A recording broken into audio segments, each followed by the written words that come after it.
Moć u Rusiji ne štedi milijarde ljudi za uvođenjem tehnologije elektronskog totalnog koncentracionog logora.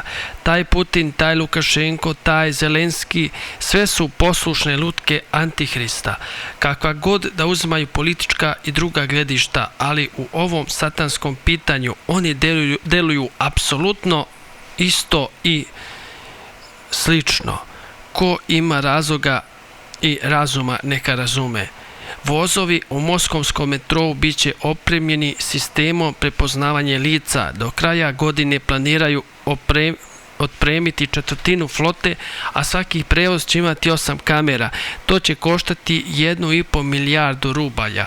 Minsk tretira nove načine plaćanja putovanja, tvoj grad. Znanje za gradski prevoz. U moskovskom metrou se testiraju nove mogućnosti plaćanja. Sada možete otvoriti i platiti svoj račun pogledom na kameru. Na stanici Leninovog trga postavljen je biometrijski terminal koji prepoznaje lica, a savremene tehnologije pojavile su se i u kopnenom prevozu. Карты. А вот в 77-м троллейбусе, а с недавнего времени еще и в маршрутке 1077, оплата производится с электронного кошелька. Оплатить проезд в этой системе можно разными способами. По QR-коду, по Wi-Fi и Bluetooth меткам. Можно оплатить, введя гаражный номер транспортного средства. Информацию это легко найти, она находится под QR-кодом на наклейках. Бесконтактная система оплаты дает сегодня больше возможностей.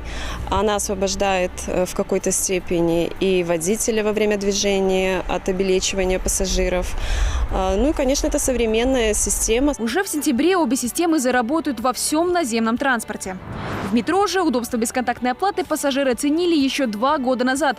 Технология одномоментно появилась на всех станциях, а Минск вошел в мировую тройку после Ванкувера и Лондона, где систему внедрили так массово. При этом цифровая модернизация подземки продолжается. Сейчас на площади Ленина тестируют биометрический терминал. Это терминал для распознавания лиц, то есть он сопоставляет биометрические данные, и люди, которые внесены, пассажиры, которые внесены в базу соответствующую, могут пройти через турникет, можно сказать, одним взглядом, и терминал срабатывает, открываются створки, и соответствующая сумма оплаты проезда списывается с банковской карты. Цифровая революция приходит и в Минский метрополитен.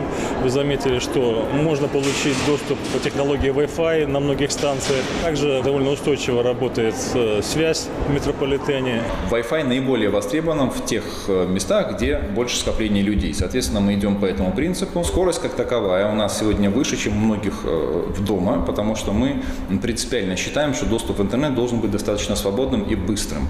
То есть там не только можно соцсети посмотреть, но и скачать любые там самые тяжелые приложения, посмотреть видео в хорошем качестве. Кроме того, сетью интернет удобно пользоваться гостям столицы, которые не имеют бесплатных, скажем так, подключений для выхода в сеть, и, соответственно, они используют наши сети Free Wi-Fi Минск для того, чтобы абсолютно спокойно пользоваться сервисами, которые есть, например, в том же метрополитене. Wi-Fi сейчас доступен на 12 станциях, а вскоре подключат еще 4. Попасть в виртуальный мир из подземки можно будет на станциях Фрунзенская, Малиновка, Пушкинская и Восток.